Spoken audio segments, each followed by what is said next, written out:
님 여자분 하고 싶은 얘기 다 들을 수 있죠. 야 들을 수 있습니다. 이제 못할 아무 것 말도 안 같아요, 할 겁니다. 도와주셔야 됩니다. 아무튼 예, 원자재 가격이 너무 많이 올랐습니다. 배터리가 소재랑 연관이 많이 돼 있죠. 예. 핵심 소재가 이제 리튬, 뭐 코발트, 니켈 뭐 이렇게 있는데 리튬 가격이 1년 사이 500배, 500% 죄송합니다. 500% 죄송합니다. 500배가 아니고 500%. 코발트가 60% 정도 올랐고요. 니켈 가격도 16% 정도 상승했다고 합니다. 원자재 가격이 이렇게 배터리 원자재 가격이 오른 건 당연히 수요가 많아졌기 때문이죠. 문제가 되는 게 이게 우리가 원자재가 오르는 이 시간표가 있을 거고 배터리 가격의 시간표가 있고 전기차가 보급되는 이런 우리가 예상했던 시간표 시나리오가 있는데 예. 이거랑 조금 다르게 가게 된 것 같아요. 그 제일 전기차 보급의 핵심이 사실은 가격이잖아요. 예. 그래서 가격이 내연기관하고 이제 어느 정도 비슷해져야 이 경쟁이 가능하게 되는 건데 그래야 이제 보급도 많이 되는 거고 우리가 지금 각 국가에서 하고 싶어하는 그 보급이 많아지게 되는 거겠죠. 그래서 여기서 제일 중요한 게 전기차의 원가를 내리는 건데 예. 그 중에서도 배터리가 차지하는 비중이 원가의 40% 정도가 되다 보니까 배터리 가격이 낮추는 것이 사실 전기차 보급, 전기차 산업 확대의 가장 큰 과제 중 하나라고 이렇게 꼽히고 있었습니다. 일론 머스크가 항상 하는 얘기죠. 네, 배터리 네. 반값 해야 된다. 예. 예. 그래서 우리는 원래 이게 예상하기로는 배터리 가격은 기술이 진화하면 점점 내려갈 거다. 예. 뭐 하이니켈로 가면은 이게 뭐 성능이 엄청나게 개선되면서 더 싼 가격에 좋은 이제 배터리를 만들 수 있다. 이렇게 생각을 했는데 이게 그 테슬라의 배터리 데이 그 전까지만 해도 이게 좀 유효했던 것 같아. 이런 시각들이. 근데 뭐 대체적인 전망은 2025년 배터리 가격 $100 그러면 그쵸. 내연기관하고 동등한 수준 된다. 이게 예. 그 배터리 업계가 그 뭐라 그래야 되나? 이게 전망이라고 하기도 그렇고 뭐 사실 보니까 근거도 별로 없어 보여. 그냥 대충 네. 그때쯤 되면 $100쯤 되면 내연기관 비슷하지 않겠냐 항상 하는 얘기죠, 그냥 뭐. 시장 조사 업체에서 그렇게 전망을 했던 걸로 제가 알고 있습니다. 그러니까 조사는 그렇게 예, 했는데 예. 근거는 별로 없더라고요. 근거는 별로 예. 없죠. 그래서 그게 $100가 이제 크로스 되면 이제 달러가 이하가 되면은 이제 보조금이 없이도 나 전기차 살래가 된대요. 그래서 그 시점을 아까 말씀하신 대로 2024년, 2025년으로 봤던 거죠. 지금은 얼마인지 아세요? 키로 한 120? 지금 $140입니다. 140? 그러니까 중국이 $120인데 그게 예. LFP 기준이고 예. 우리가 거기서 한 30% 더 비싸니까 한 엔심 기준으로는 $140 정도 되는 것 같더라고요. 보니까.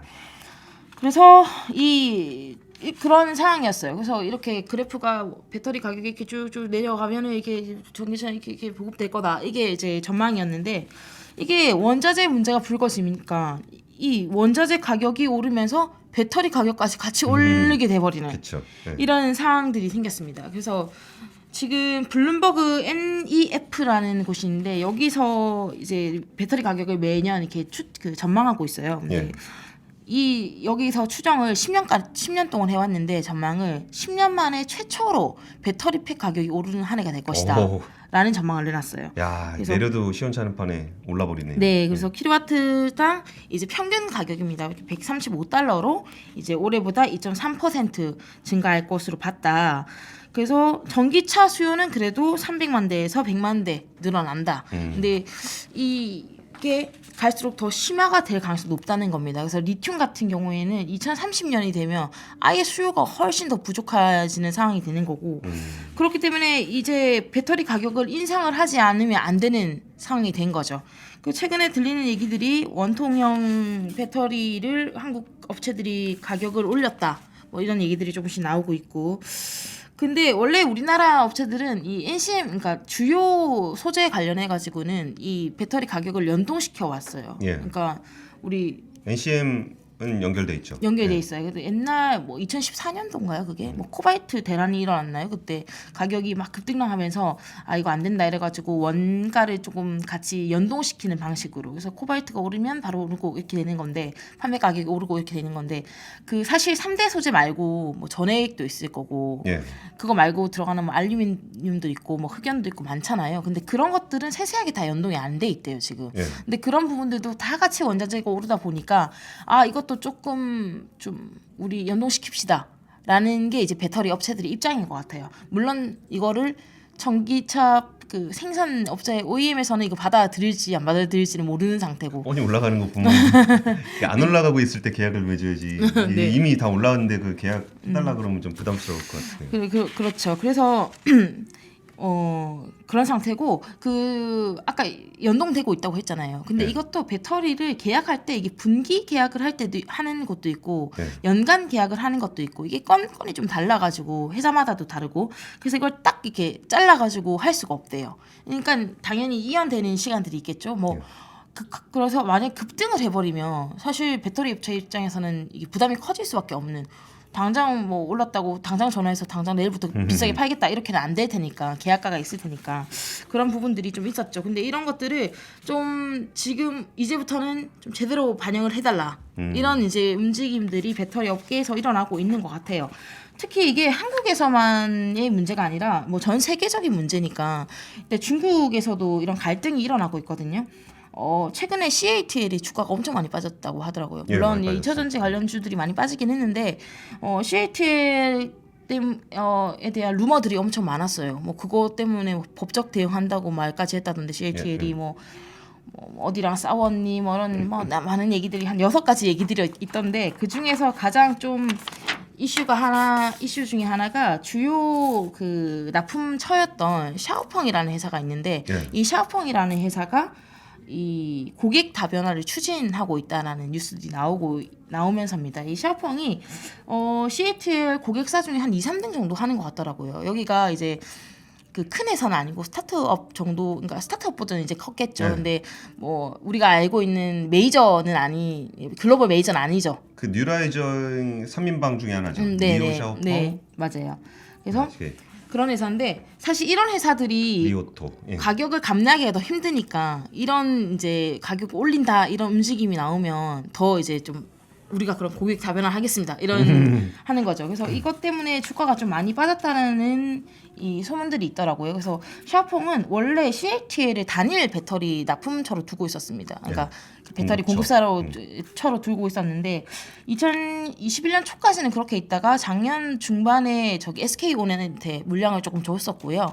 이후로는 한 4개의 그러니까 2개 정도의 추가적으로 그 배터리 공급사를 영입하려는 움직임이 있다라는 기사들이 나오고 있었습니다. 그래서 이런 것들이 이 배터리 셀 업체들이 가격을 올리려고 하니까 거기에 대한 어떤 반격의 카드로 이 OEM사들이 하고 있는 게 아니냐라는 얘기들이 나오고 있는 거죠. 그래서 지금 이제는 이 배터리 업계와 배터리 셀 업계와 그리고 전기차 제조업체 간의 줄다리기가 이제 시작되는 상황이다라고 보여지는데 일단 전문가들이 얘기하기로는 배터리를 만들 수 있는 회사가 별로 없어요. 몇 개 없잖아요. 그러면 사실 배터리를 확보해야 되는 입장에서는 그 요구를 좀 들어줄 수밖에 없을 것 같다라는 게 그 전망입니다. 그래서 그러면 차값을 올려야 되나?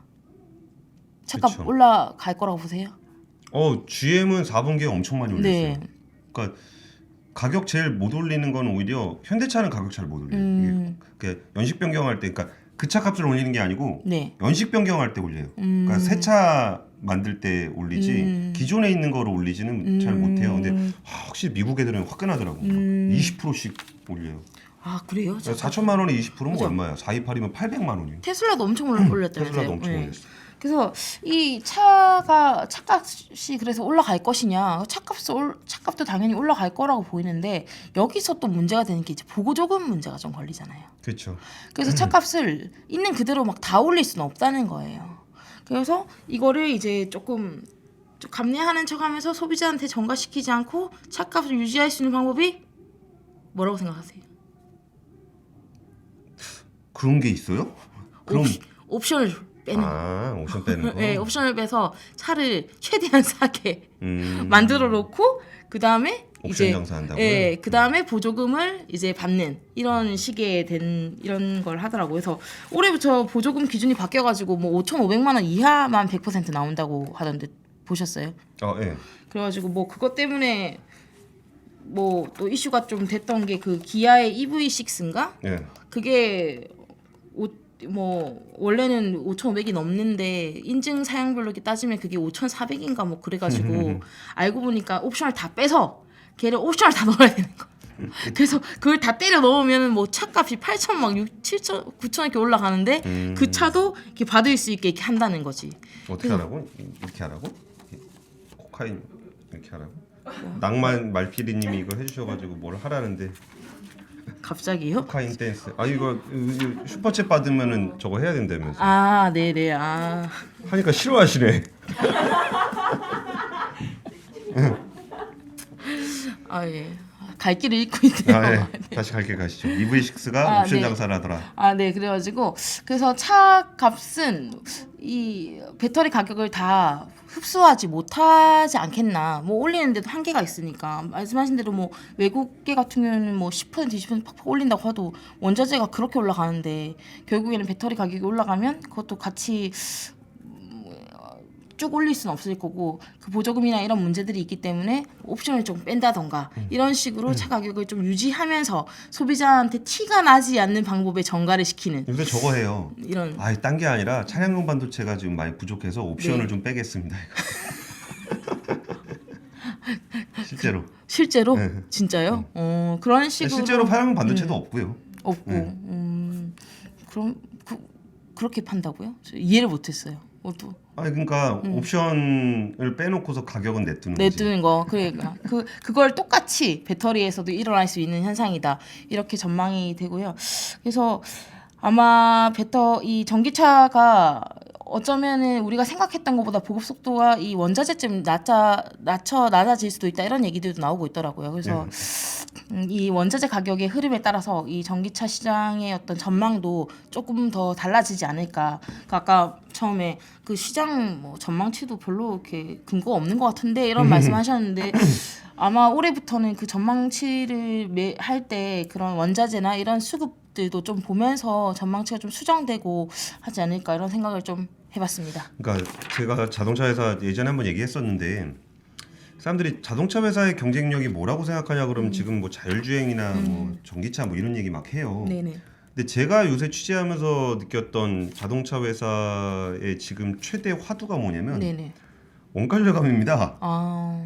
그냥 진짜 생산 기술 해가지고 원가 절감하는 게 거의 네. 지상 과제예요. 그러니까 뭐 테슬라 같은 경우도 다이캐스팅 같은 게 만드는 방식 자체를 좀 네. 절감해 보려고 그러고, 그러니까 되게 우리가 뭐 미래를 그리면서 이렇게 막 방방하게 했던 것들은 그냥 그건 그거고 실제 비즈니스에서는 정말 그 뭐 100원을 어떻게 줄일 거냐, 200원을 어떻게 줄일 거냐, 막 이걸로 엄청나게 치열하게 지금 하고 있거든요. 근데 원자재 가격까지 올라가면 더 심해질 거예요. 네네. 그래서 그렇죠.